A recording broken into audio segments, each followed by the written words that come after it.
Assalamualaikum warahmatullahi wabarakatuh.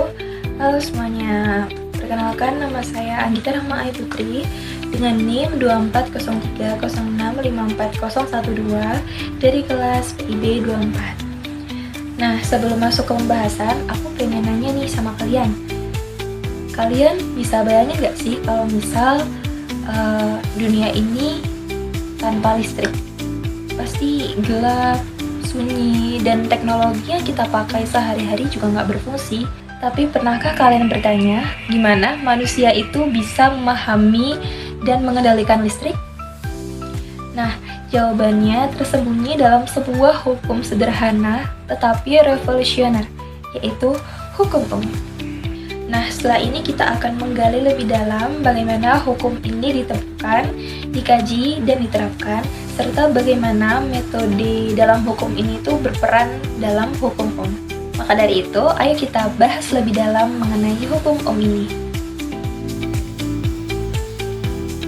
Di sini, saya akan menjelaskan hukum Ohm berdasarkan filsafat IPA. Hukum Ohm dapat dibagi menjadi beberapa aspek dalam filsafat ilmu pengetahuan alam. Yang pertama, ada ontologi, epistemologi, dan aksiologi. Yang pertama, kita akan membahas mengenai ontologi.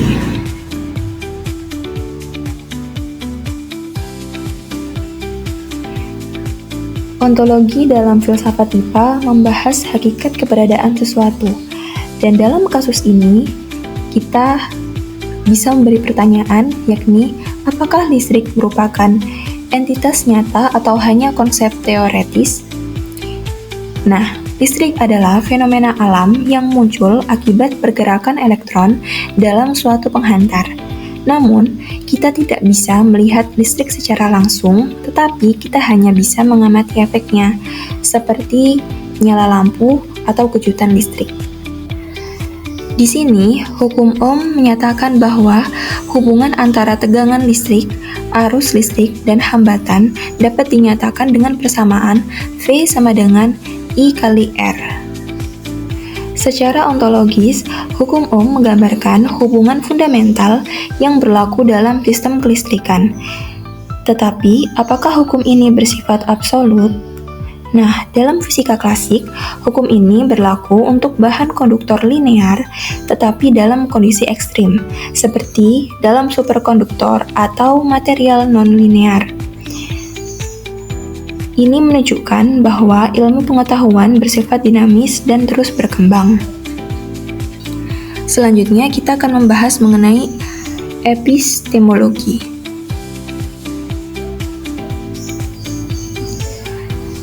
Epistemologi membahas bagaimana manusia memperoleh pengetahuan. Dan dalam konteks hukum Ohm, kita dapat bertanya, bagaimana manusia mengetahui hubungan antara tegangan, arus, dan hambatan? Apakah ini diperoleh melalui eksperimen atau deduksi logis? Nah, hukum Ohm ditemukan oleh George Simon Ohm pada tahun 1827 melalui eksperimen laboratorium.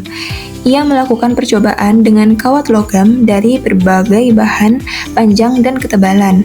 Dari sini, ia menemukan bahwa semakin besar hambatan dalam kawat, maka semakin kecil arus yang mengalir jika tegangan tetap.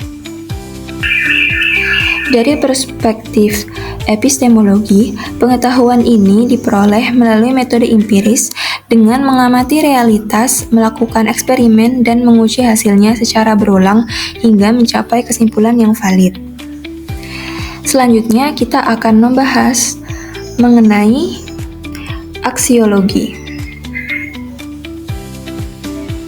Di sini kita dapat bertanya, pada aspek aksiologi, mengapa hukum Ohm penting? Bagaimana penerapannya dalam kehidupan kita?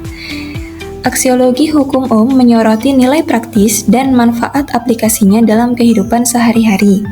Hukum ini digunakan untuk mendesain perangkat elektronik, menghitung kapasitas listrik, serta memastikan keamanan dan efisiensi sistem listrik. Dan dalam konteks pendidikan, hukum Ohm membantu siswa memahami konsep dasar listrik yang merupakan pondasi bagi pembelajaran fisika modern dan teknologi. Nah, di sini juga kita akan membahas mengenai penerapan produk hukum dalam pembelajaran IPA. Untuk menjadikan hukum lebih mudah dipahami, berikut adalah beberapa penerapan yang lebih terperinci dalam pembelajaran IPA.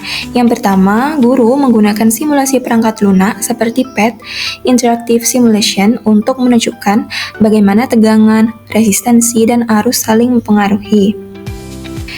Dan dengan penerapan ini, siswa dapat mengubah nilai tegangan dan resistansi secara virtual untuk melihat dampak langsung terhadap arus listrik. Dan yang kedua, siswa diminta membuat rangkaian listrik sederhana menggunakan baterai, resistor, kabel, dan multimeter. Nah, dalam penerapan yang kedua ini ada beberapa langkah yang dapat dilakukan siswa untuk membuat rangkaian listrik sederhana. Yakni siswa mengukur tegangan, arus, dan resistansi dalam rangkaian tersebut. Kemudian, dengan data yang diperoleh, siswa dapat membuktikan kebenarannya dengan rumus V sama dengan I kali R secara empiris. Dan yang ketiga, adanya penerapan, siswa diminta mengukur resistansi kabel atau alat listrik yang digunakan dalam kehidupan sehari-hari seperti bola lampu. Nah, aktivitas ini memperkuat pemahaman siswa terhadap hukum melalui praktik langsung, dan hasilnya dijelaskan berdasarkan hukum untuk memahami efisiensi energi alat tersebut.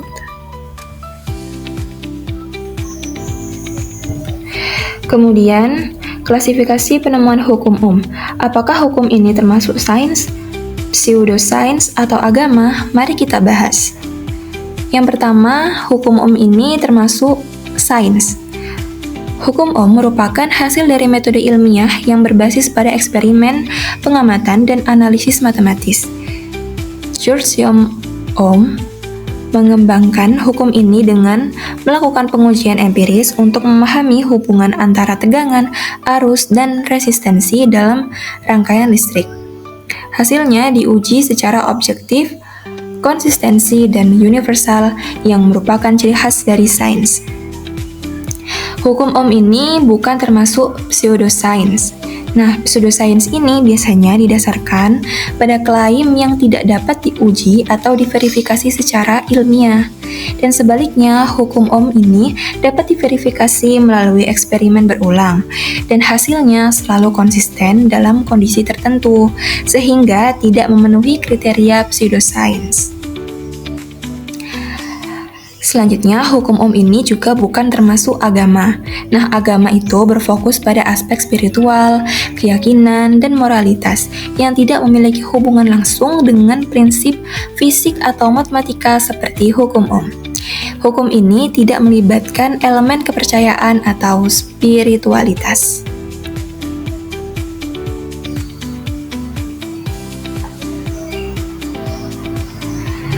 Selanjutnya, terkait proses penemuan produk IPA tersebut menggunakan metode deduktif, metode induktif, atau metode ilmiah.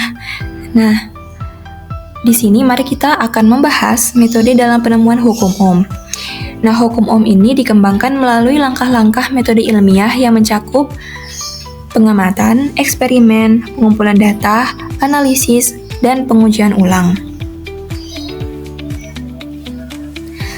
Metode ilmiah dalam penemuan hukum merupakan proses penemuan hukum menggunakan metode ilmiah dengan gabungan pendekatan induktif dan deduktif.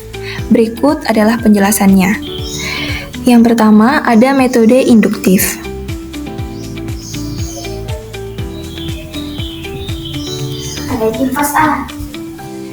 Metode induktif. Hukum mengamati banyak data hasil eksperimen, lalu menemukan pola bahwa tegangan selalu berbanding lurus dengan arus listrik. Hal ini merupakan metode induktif, di mana kesimpulan diambil berdasarkan hasil eksperimen yang berulang. Kemudian ada metode deduktif. Nah, setelah menemukan pola hubungan antara tegangan, arus, dan hambatan, Ohm menggunakan pendekatan deduktif untuk mengembangkan teori dan merumuskannya dalam bentuk persamaan matematis yang berlaku umum.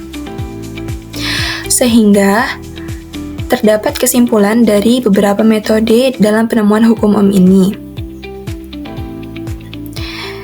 Proses penemuan hukum Ohm melibatkan metode ilmiah secara keseluruhan, dengan penggunaan induktif untuk menemukan pola hubungan dari data eksperimen dan deduktif untuk menguji serta menggeneralisasi hukum tersebut.